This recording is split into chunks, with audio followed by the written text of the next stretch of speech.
Halo, para kaum yang matanya selalu di Android. Kali ini kita bakal bahas film yang bisa bikin jantung lebih deg-degan daripada nunggu jawaban chat dari gebetan. Yap, ini dia, Memories of Murder, film Korea yang penuh misteri, ketegangan, dan kelakuan absurd para detektifnya. Film ini diangkat dari kisah nyata yang terjadi di Korea Selatan, tahun 1986 sampai tahun 1991. Jadi, jangan heran kalau endingnya bikin kita semua gregetan kayak ngupas permen, tapi plastiknya nyangkut. Siap-siap, mari kita masuk ke dunia penuh keputusasaan, polisi kurang kompeten, dan pelaku yang licin kayak belut. Kita mulai di sebuah desa kecil di Korea Selatan tahun 1986. Semua tampak damai, sampai seorang bocah main ke sawah dan menemukan mayat. Lah, ini mau panen padi atau panen korban? Masuklah dua detektif lokal kita, sebut saja detektif Bojes dan detektif Si Ujang. Nih orang berdua lebih cocok jadi komedian daripada polisi. Si Bojes percaya diri banget kalau dia bisa mengenali pembunuh cuma dari tatapan mata. Lah, ini investigasi atau main tebak-tebakan zodiak?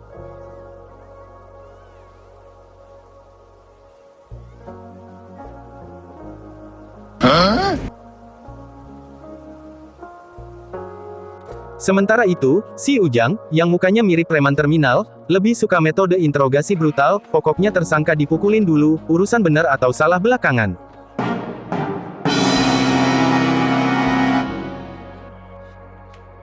Tapi gara-gara mereka lemot dan norak, polisi pusat akhirnya kirim bala bantuan, sebut saja namanya, detektif Si Taeyong.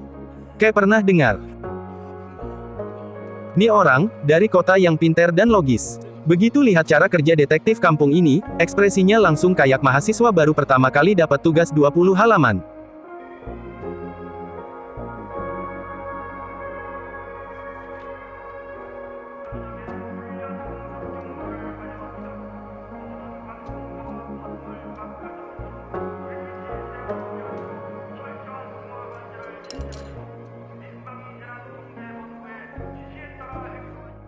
Kasus ini makin ruwet, karena muncul korban kedua. Ternyata, ada pola yang aneh, pembunuhan selalu terjadi di malam hujan, dan korban selalu perempuan berpakaian merah.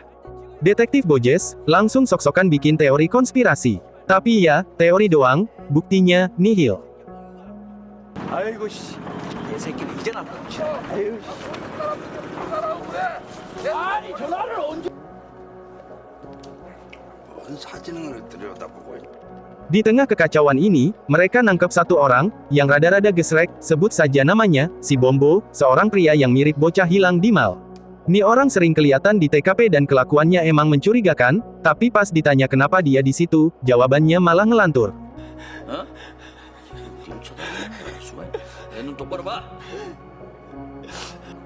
Dan mari tengok detektif kita. Dengan santainya menginterogasi, mereka pakai metode smackdown. Dipiting, dipukul, disuruh ngaku, padahal kasihan juga, kayaknya dia lebih butuh psikolog daripada pengacara. Tapi ya, gitu, karena detektif kita hobinya nekat, mereka anggap kasus selesai dan ngumumin ke masyarakat, pelakunya sudah tertangkap. Tapi, malamnya, ada korban lagi. Loh, ini gimana ceritanya? Detektif Bojes, langsung diam-diam sedih kayak orang yang baru sadar gebetannya jadian sama orang lain.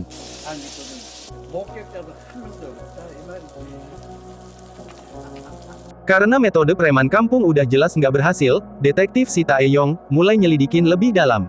Dia nemu fakta penting, sebelum tiap pembunuhan, ada orang misterius yang request lagu tertentu lewat radio. Ini pembunuh berantai apa penyiar radio? Jawabannya ada di kepala sekolah terdekat, di kota Anda.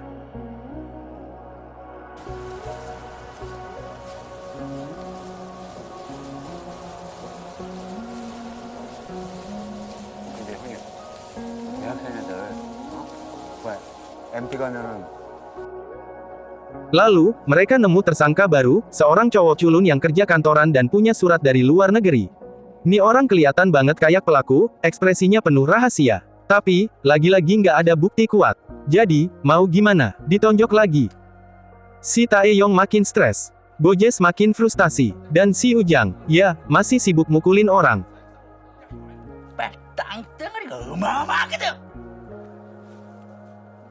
그러니까 대가리를 안 굴리면 그 큰 땅덩어리에 카바가. Setelah detektif Si Tangyong menemukan pola bahwa pembunuhan selalu terjadi di malam hujan, korban selalu perempuan berpakaian merah, dan sebelum kejadian ada yang request lagu tertentu di radio, mereka akhirnya punya ide brilian, kenapa kita agak pakai umpan buat nangkep si pembunuh. Dan disinilah polisi Kwon Kwin Koin Kun, udahlah, namanya susah banget. Satu-satunya polisi wanita di tim mereka, maju dengan penuh keberanian. Dia bersedia menyamar jadi umpan dengan berpakaian merah dan berjalan sendirian di jalanan sepi saat hujan turun. Namun ternyata, si pelaku, mempunyai otak yang setara dengan Albert Einstein. Tidak kayak kamu, otak yang ngeres. Dia mengambil jalan yang lain, dan membuntuti seorang wanita yang sedang berjalan sendirian. Dan ternyata,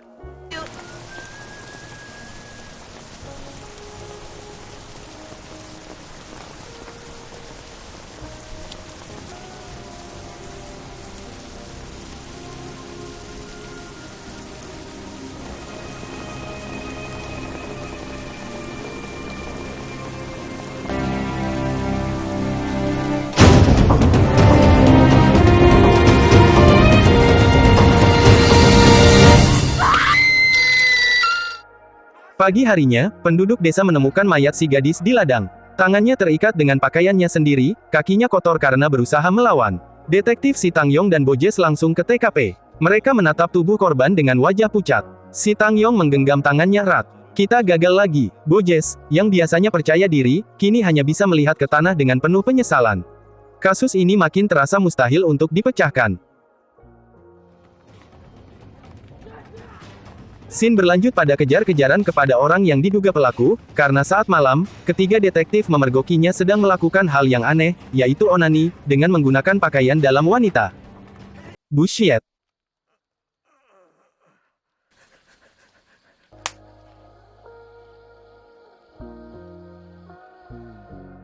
Orang ini akhirnya diinterogasi dan ternyata dia melakukan ini, karena istrinya sedang mengalami penyakit langganan, yaitu datanglah bulan. Datang bulan.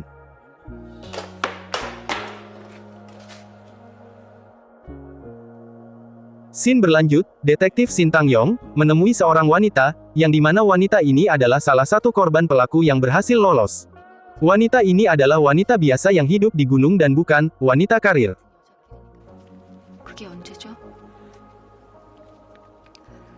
그게 그러니까 Ia menceritakan kejadiannya, dan kesimpulan yang hanya dia ingat, kalau tangan pelaku itu mulus, semulus tangan pacar yang telah pergi darimu. 내가 당한 거랑 똑같아. 그거 하나 확실하게 기억나요. 손이 정말 부드러웠어요. 내 입을 막은 손이 Detektif Shin Tangyong kembali ke markas, dan memeriksa tangan lelaki mesum yang ditangkap tadi, dan ternyata tangan lelaki ini kasar, dan dia akhirnya dibebaskan, karena tak ada bukti kuat untuk menetapkannya jadi tersangka. 풀어줘, 범인 아냐? 왜? 조병순, 당신 범인이야? 예. 웃기지 마, 당신은 범인 아냐? 범인 만드는 빨리 풀어주라니까! Bersamaan dengan itu, terdengar di radio requestan dari pelaku, lagu yang sering diputar, menandakan akan ada pembunuhan lagi.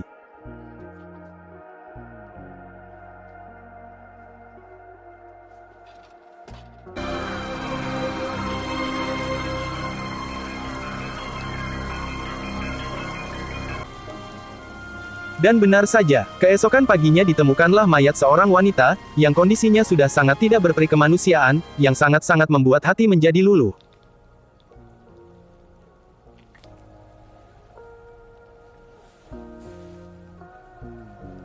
이거 복숭아죠. Beberapa hari kemudian, titik terang akhirnya muncul, walaupun sedikit. Pihak stasiun radio memberitahu kalau orang yang selalu request lagu misterius yang bunyi saat sebelum kejadian sudah diketahui. Dan orang itu, sebut saja namanya si kucing, yang adalah seorang mantan tentara, yang sekarang bekerja di pabrik. Si kucing pun, mengaku kalau ia memang sering merequest lagu, dan para detektif melihat tangannya yang mulus, si kucing ini pun dipaksa untuk mengaku kalau ialah pelaku kebejatan yang terjadi akhir-akhir ini. 사건들이 줄줄이 일어나는 셈이란 말이야. 맞지? 박형규, 네가 이 신정국이 없어 보냈지? 네. 전에도 여러 번 보냈지. Namun karena si kucing memasang wajah yang sok cool dan romantis, serta ia tak mau mengaku, akhirnya investigasi ini berubah menjadi keributan yang mirip dengan keributan di pasar malam, yang sering terjadi. 두 조각, 세 조각, 집어쳐요. 네 조각, 다섯, 여섯, 일곱, 여덟! 하지 마! 이 새끼야! Di saat semua menjadi frustasi, lemah lesu, ada satu hal yang diingat detektif si Bojes, yaitu rekaman investigasi si Bombo beberapa hari yang lalu, mirip dengan apa yang diceritakan wanita korban yang ada di gunung tempo hari. Logika pun berjalan tanpa ampun. Jika si Bombo bukan pelaku, berarti ia melihat kejadian pertama di awal cerita ini, karena kebiasaan si Bombo yang mengintip setiap wanita di jalan dan sudah dipastikan ia melihat wajah pelaku yang sesungguhnya. 머리에 씌운다. Dan akhirnya, si Tangyong dan Bojes pergi mencari si Bombo di restoran milik ayahnya, namun mereka tidak melihat batang hidung pemuda mesum ini. Dan tiba-tiba, si Bombo datang dengan mengamuk seperti orang kerasukaan setan, dan berlari memanjat tiang listrik milik tetangga yang merupakan seorang janda, keempat kalinya, buset. 동객과광 여러분들 속에서 자다가 다 봤다. 그러니까 얼굴 본 거지? 얼굴. 세 번 봤다, 세 번. 그 얼굴 저기 생각나? 잘생겼다. 나보다 더 잘생겼다. Akhirnya si Bombo turun dengan rayuan maut si Bojes, dan ia pun ditanya, apakah pelaku mirip dengan orang yang difoto yang merupakan foto si kucing.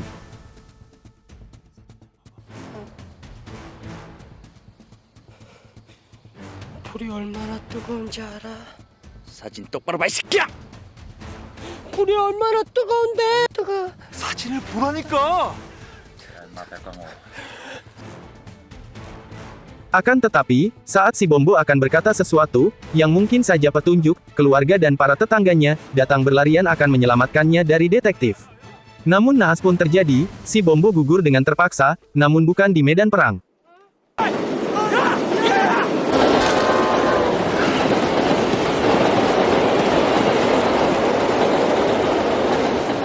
Singkat cerita, penemuan bukti baru pun ditemukan. Bukti ini berupa sperma pelaku yang ada di tubuh korban. Karena di masa itu negara masih belum punya alat canggih, bukti sperma itu pun dikirim ke Amerika untuk diperiksa, dan akan dicocokkan dengan sperma si kucing yang masih terduga saat ini.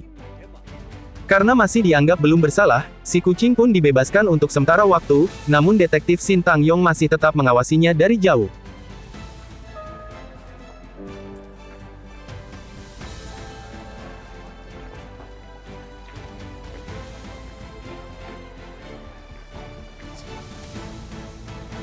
Dan, pada suatu malam berikutnya, seorang wanita sedang berjalan sendirian di tengah malam.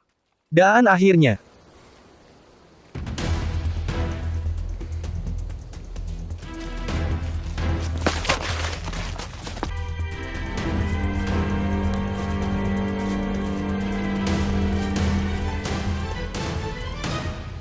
akhirnya, keesokan pagi, mayat korban pun ditemukan oleh pihak kepolisian dengan kondisi yang membuat adrenalin menjadi sedikit mendidih.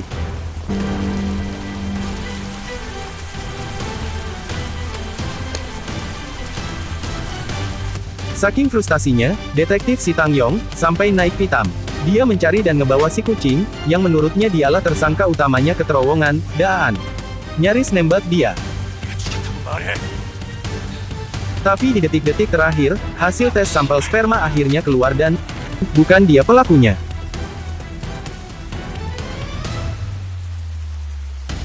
Si Tangyong langsung jatuh terduduk, ekspresinya kayak mahasiswa yang baru sadar salah download skripsi.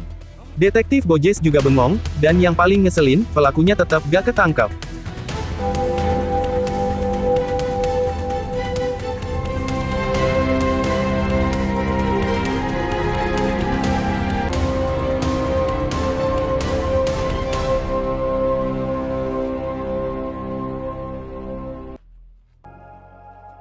Film ditutup dengan adegan beberapa tahun kemudian. Detektif Bojes udah pensiun dari polisi, dan jadi orang biasa. Dia balik ke TKP pertama, berdiri di depan selokan tempat mayat pertama ditemukan.